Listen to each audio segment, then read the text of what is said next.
Good morning, everyone, and welcome to Building Your Brand Beyond the Bottle. I'm Zadie Jackson. I'm National Business Development Manager for Sustainable Packaging for Ball and Doggett, and I am here today with my co-host and colleague, Chris Jackson, who's actually the National Manager for Self-Adhesive. So Chris's role is really around making sure we've got the right product in Australia to support the printers that produce your label structures, and I work with brands small all the way up to FMCG to ensure that I'm able to support you through your sustainability goals and manage your roadmap with you through your material selection.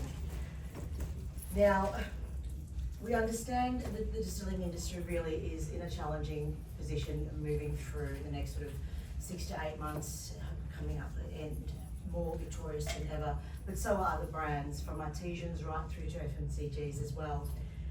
And in saying that, packaging really is, we know this, but we'd like to impart this on you guys, that packaging really is more than functional. It's a necessity. It is your ambassador of the brand and the first contact for when consumers are hearing or seeing your story for the first time without you present on the shelf. Brenton spoke about it yesterday quite poignantly in his presentation from Unique Pack, and it goes to show that as collaborators, as suppliers, we are all trying to impart the same message.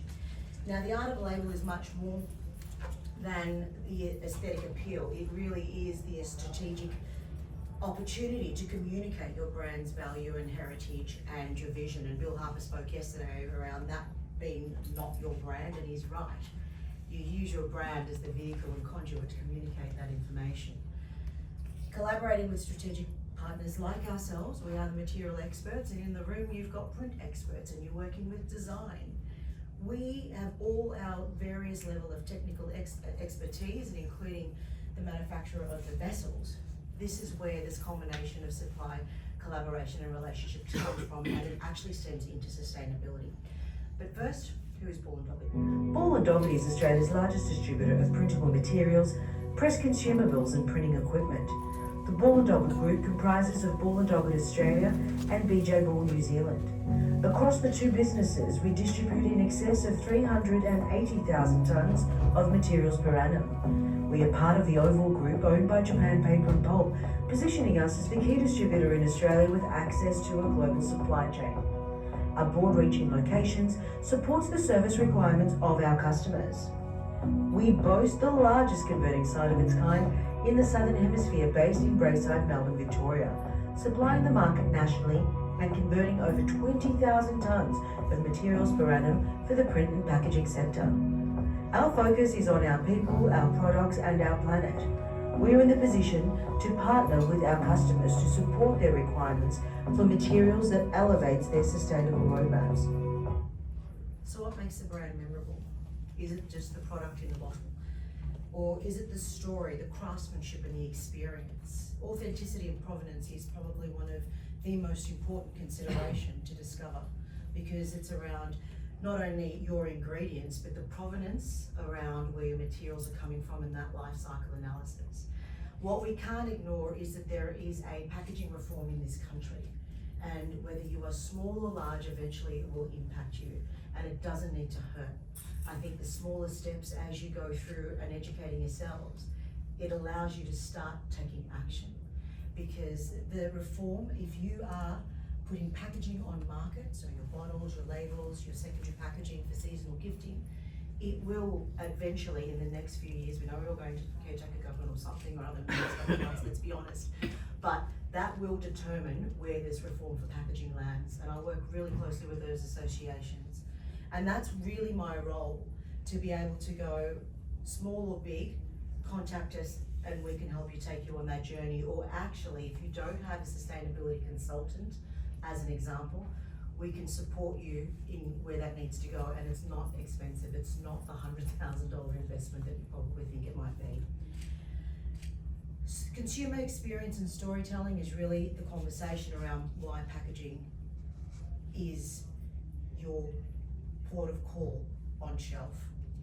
And the role of packaging, I said, it's the story that gets told when you're not in the room, and it really bridges the gap in your market between the distillers, the consumers that are loyal, and the consumers that are ready to taste new and experience new brands also. And packaging is not just a vessel, in my opinion.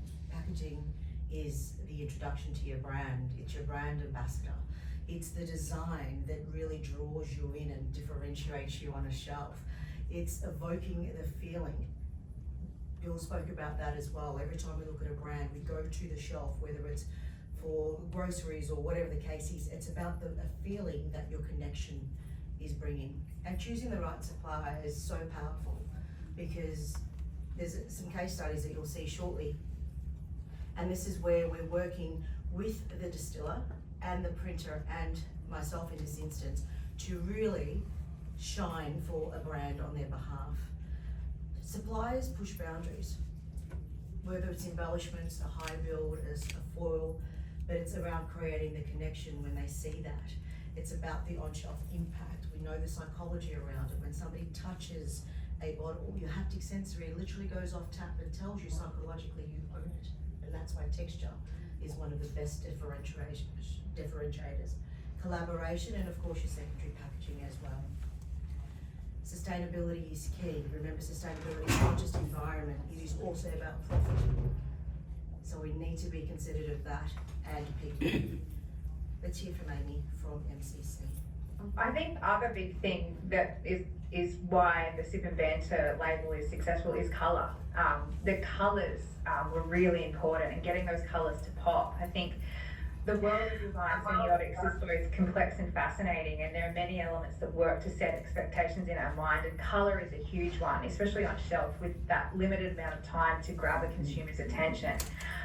The Sip and Banter label, no one can kind of not look at it, because the colour is stand out, and it really does stand out for all the right reasons. And we worked really hard on getting that colour right. I think we did a couple of different proofs just to make sure that what Joe wanted and what the design team had kind of put into action resonated from a print perspective, and then also layering on top of that the right embellishments to draw out the right brand elements on the label. And it definitely creates a very distinct and memorable moment. Sorry, that must have been it. That was looking for more. So thank you. With regards to the role of packaging and brand identity, and we've obviously got that particular bottle up, and we've got it here. I'm happy to show that in case that around. But every distillery holds a unique tale. So whether that's the origins of your ingredients, or the local supplies, or the support, or the meticulous craftsmanship in terms of every bottle that's made. So it's really important. So great branding isn't just about storytelling. It's about revealing the way that resonates with your audience. So with regards to Brenton being in the room, again, this is a direct quote with regards to Trico Braun, which is from a study from 2022, I believe. And as it intimates here, as consumers' demand for both premium craft spirits as well as low or non-alcoholic continues to grow, glass bottles, they serve as a powerful tool for creating a distinctive product. So the weight, the clarity, the glass, texture, they're all fundamental in conveying quality, and a well-crafted glass bottle signals attention to detail and enhances the brand perception.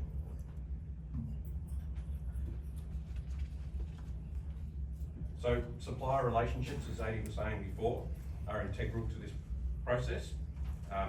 So whether it's a designer, whether it's a printer, whether it's a materials expert, it's important and it's vital to creating the perfect package. As the inference says here, together we are stronger. It's really important. The right suppliers, by asking the right questions, will understand the brand's visions, values, and target audience. And sustainability goals must be part of that conversation from the start. So clearly defining your brand's values, the mission enables suppliers to align their contributions, effectively enhancing overall brand coherence and customer connection. We've had a great experience working with a particular brand, and we've been doing that. Let's hear from Joe now. So just press play. We're a new brand, Super Banter. We're located in southeast Queensland, and basically we set out to create a product that was both premium and approachable. The product needed to fit effortlessly into moments of great conversation and good company. So when I met you both, my main focus was to make sure that you both understood where we were coming from and that our branding and labels had to truly reflect that vision. So it wasn't just about looking good, we needed to stand out on the shelf, but also feel right in someone's hands. That was a big thing. Bringing it all to life has been pretty interesting, but a fun journey and a big learning experience. But you both brought your experience to the table, shared your knowledge, and that really elevated our result for our brand. Thanks for that, Joe. It's also important to understand the full supply chain experience. And our partner supplying that is with Bossa Coated out of the States, and we're their exclusive distributor in terms of that. And part of that, let's just hear from Jaime. Those brand owners that take the more bold approach of understanding this is what we want, this is the image that we want to project, this is the message that we want to put out in the market. And they understand that there's a cost to that, or an investment more than a cost. There's an investment to that reality, or to that bringing that idea into reality. And when they choose that path, success comes right behind.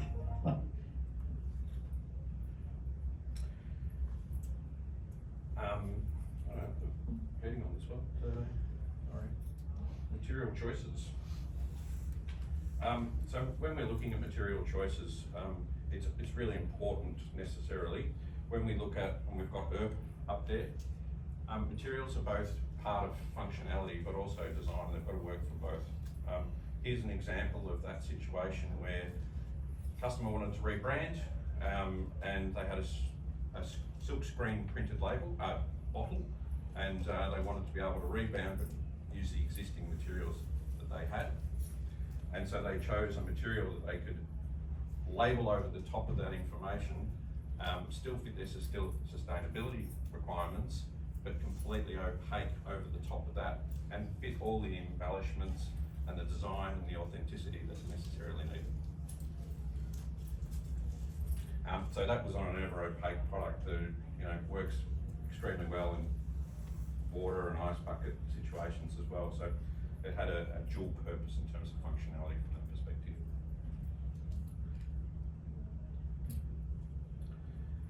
So building the right relationships with your suppliers is absolutely crucial.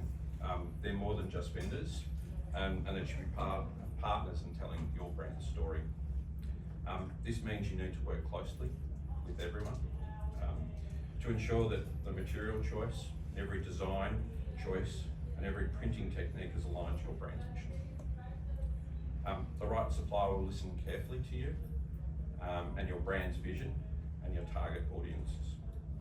So let's pay and hear from Amy Todd again in terms of her insights.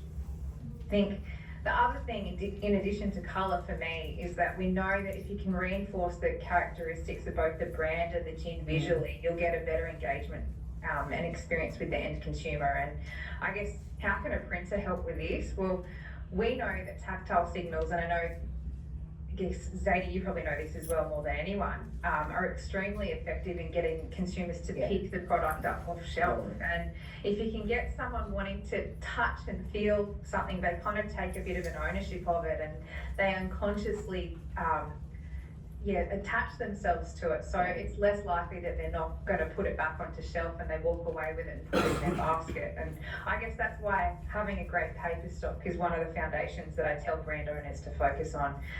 Paper stocks like bright white felt. I may be biased, but so just in full transparency, that was an interview that I did with Joe from Sip and Banter and Amy to deliver this case study to educate people, and we released it into market today, so it's actually sitting on Ecoporium. coinciding with this time slot. So 25,000 people in our industry are literally watching that now, hopefully. So you do face competitive marketplace, and again, your packaging is your powerful differentiator. I keep saying it because it is, from your perspective, you are out there doing what you need to do, and hopefully these sessions allow you some education pathways to think about who then to speak to thereafter to accelerate what you need to do within the marketplace. It's always about authentic storytelling, because that authentic storytelling comes back to, we heard from ACCC this morning, but it's even more so than that. And I just want to allude to the fact that we've all seen brands that talk to sustainability, and the assumption is that it is recyclable, or those languages are being used quite loosely. Eco-friendly, eco-sustainable products, eco this. Eco is actually greenwashing. And it's these nuances that we can support you with and steer you in the right direction. And I wanted to bring this slide up just to demonstrate. So these are the three associations involved with the packaging reform within Australia at the moment. So the Visual Media Association, they look after all the printers in the country, including us. APCO, who in the room knows who APCO is? Okay, great. Yes, thank you. So APCO is the co-regulator, and they actually established the National Packaging Guidelines in 2018. They had a clear vision around what they wanted to do, but some subject matter experts, like our entire industry, and that probably is tongue-in-cheek, was not invited into the conversation. So therefore, the Visual Media Association is working very closely with them to bridge that gap. And the Australian Institute of Packaging, we work very closely with them. They're the peak body in packaging within Australasia, in fact. These guys are working cohesively to make sure that these targets that have been set that will not be met, and the government established that in 2022, so much so 9th of June that year, they then basically spoke to the Australian market and said, we will now mandate packaging, and this is where it's all coming from. Now, just as an example, that plastic number there at 20%, if they were to actually meet that requirement, they would need to do 620,000 more recovery, but that's tons per year just to make that number. Again, collaboration at every level is pertinent. You guys don't need to know the intrinsic value of all that stuff. That's what I'm here for. That's what our business is here for. That's what your supply partners are here for. There are printers in this room that know this stuff because we work really closely with them. Our innovation to market is a brand that I've curated, and this is where these interviews are actually on there. We've got subject matter experts from across the industry, and it was around creating a platform of education. It doesn't have a commercial direct link, but it really is about supporting industry at a higher level. Our product index is on there, but there's over 25 interviews. That also has podcasts, so you get to hear my dulcet tones in your car as you drive home. Now, this is a wine brand, but I just wanted to bring this in here because whilst it feels like it's doom and gloom and oh crap, what do I do? It's overwhelming. Industry are listening, and this is a really great collaboration between APCO and Alkaline Wines. They created micro-labeling. So you see that ARL logo at the bottom down there. You have to be of a certain turnover, obviously, but I just like to talk to the education part of that from a consumer, because all of a sudden now a consumer knows that the bottle and the wine can go where. And the labelling, we all know, we have 570 councils in this country with different mandates, so it's a little challenging to go, I need a compostable label, I need a sustainable label. It's got an adhesive, it's got yeah. So all councils have got different ways that they recycle different stuff. yeah, exactly. And this is another one, it's a digital e-label by Pernod Ricard, and it's a really great way. It's an AI technology, guys, and it's as small as a QR code for a lesser investment. But in this instance, if you are exporting out and you've got different languages and you've got different regions, because every region that you're exporting out to has all their own regulatory requirements, including sustainability, we all know that. This is one way that you can actually communicate that too. Did you want to just touch on that as well? Innovation. Yeah. Yeah. So Yep, so with respect to innovation, it's not only this particular global situation or label, but it's also NFCs, so near-field communication, inserting of RFID, and in some instances also about printing capacitors or information inside the label, so that ultimately if it comes in contact with Wi-Fi or it comes in contact with the battery, it will tell you information about how it's been stored, whether it's within its environment from a cold, chill perspective. It also goes to the point where I've now seen it being utilised in bars where people are actually watching how much liquid comes out from their pourers to ensure that they're hitting the right amount that they're pouring, and the bartender isn't actually giving more than what they would necessarily do. So capacitors work in different ways and different, particularly in terms of label applications. So it's quite unique in terms of the trends that are starting to come down the line. Premiumisation and personalisation are always in that space as well. So when we talk about that, the trends with regards to it has certainly been about sustainability, and there's none greater in terms of bursting the information about what that looks like and how we get circularity, although that doesn't necessarily happen in a self-adhesive world at the moment. It's the pot of gold at the end of the rainbow, but we don't have a pathway to get there necessarily. So, but in choices, in terms of what you can do to front end that situation for material choices, it's all about, you know, choosing materials that are FSC certified or PFC certified or responsibly sourced, or alternatively it's even looking at wash away adhesives or different types of adhesives that can be utilised in the recycling stream, so that can go through pulpability tests. So all those things are starting to occur, or it's alternate fibre sources, so not just paper, you know, stone, you know, calcium carbonate effectively, there's a whole heap of different stuff, crushed grape, there's so many that are starting to come out in the market. So printable substrates, and they're all effectively printable substrates. So personalisation, premiumisation, I don't need to tell you guys about that. That's something that's happened specifically in COVID. It was really impactful in terms of what happened. People buying or wanting to have I guess smaller volumes because it's only individually there, but obviously it was all about premiumisation and that authenticity. I'm getting the 5-minute warning, guys. With regards to innovation from our organisation, this is also something that we've got as a Find My Flavour campaign. It's available on our website, you can download it. It's a Photoshop, I think PDF, Photoshop file. Yep.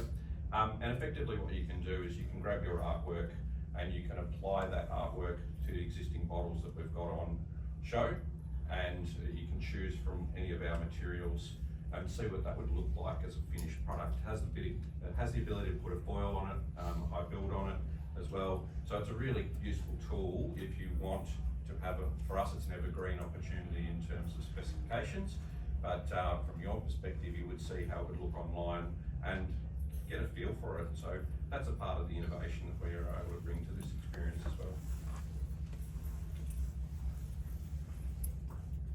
So with regards to that, again, about innovation, we talk about these things. Jaime was on before from WASA, and it's really important to make sure that you're aligned with organisations that want to bring unique stuff to the table.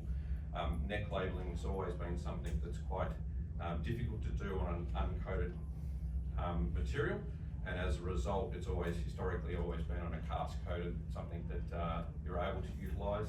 Now with the new grade adhesives, these UV acrylics, they're able to do tighter mandrels, and they're able to do it as a strip seal over the top as well. And so those strip seal situations take away plastic from being heat sealed onto the top as a security measure. So there's some really unique products that's here from IAO as well. Our solution was to develop new adhesives that would actually allow you to choose the right face stock that you wanted and it would work. So we brought Brightwood felt with a unique adhesive for neck label applications. We wanted to go further, so we offer a 100% waterproof, water-resistant version of Brightwood felt, which is our ever opaque excel Brightwood felt, which is 100% waterproof for extremely demanding applications. We also, yeah.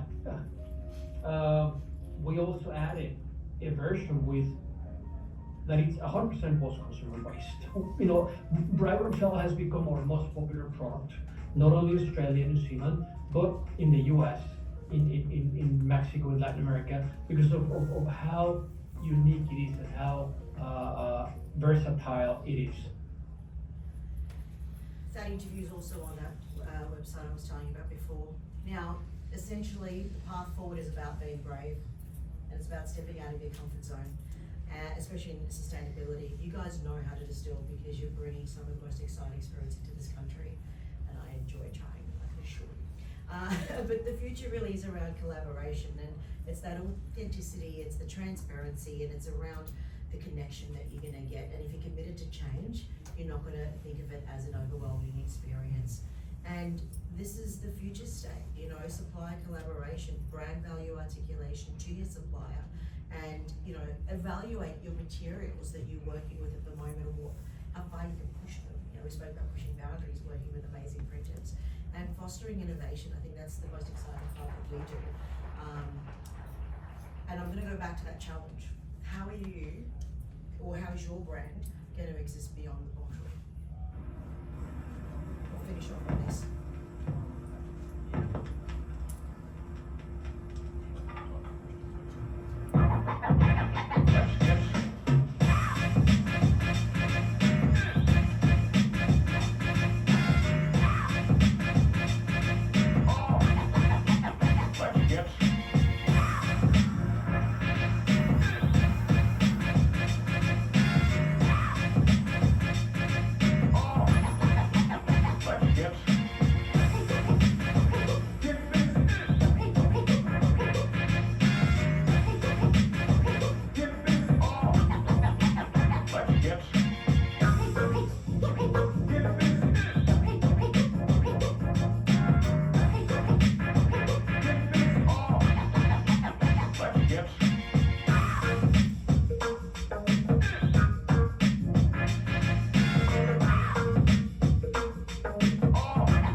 Go to the stand. Well, yeah, we can, if you don't mind, if there's some questions, please. Yeah. Oh, good, yes. Yeah.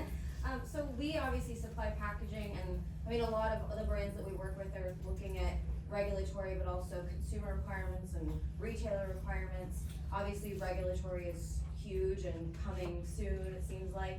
I was just wondering, how conscious is the Australian consumer about sustainability today? Do you feel that's changing? That's a really great question. So, where I find there's been a lack of education right across packaging for consumers is whilst all this regulatory change is happening, they've forgotten to let us know what they were doing about it. But in saying that, the conscious consumer has grown again, but the demographic has changed. So you do have people now coming to us and calling it out, going, I've seen this brand XYZ, they're saying this, is this true? But I think there will be an escalated understanding once that education piece comes to it, and that's why we're here. Because it should have actually hit artisan craft distillers. It should have hit, I mean, ethical sourcing policies are in the FMCG. So if I'm dealing with Coles or Woolworths or Aldi and all that sort of stuff, I can't walk in there without knowing what the ethical sourcing policy is. And now all of a sudden, and it's a great thing that it's happening, deforestation is going to be a big thing in this country, so understanding what that means, and we haven't brought in packaging grades for deforestation in 10 years, by the way. It's around what Chris was saying, it's about the accreditation. From a consumer's perspective, the younger consumer has got access and they are teaching us every moment what they want, and we're hearing that, and it actually drives the innovation of the materials that we're bringing to the country as well as a result and a response. It's a generational shift. Yeah, absolutely. Thank you for asking. One more question? We're all good? What kind of materials do you actually use in the way you're saying, like it was like cold or, you know, Yeah, so the face sheet, so Chris is, he's the one for that, I talk a lot, he does the structure stuff. But it's various face sheets, so for instance, that one is from recovered burlap, coffee bags, the other one's a bright white felt, it's a cotton face sheet, and then you've got your liners and your adhesives, whether it's glassine or rPET and things like that, so it varies. Feel free to come to G20 and come and grab some. Yeah. But yeah, it's what I've given you there is just like a snippet. If you open up that 4-pager, it's a snippet of the materials we carry. We don't just carry premium labels, it's, you know, right across the entire scope of any kind of label instructions. We just got the write-up. Zadie, Chris, thank you so much.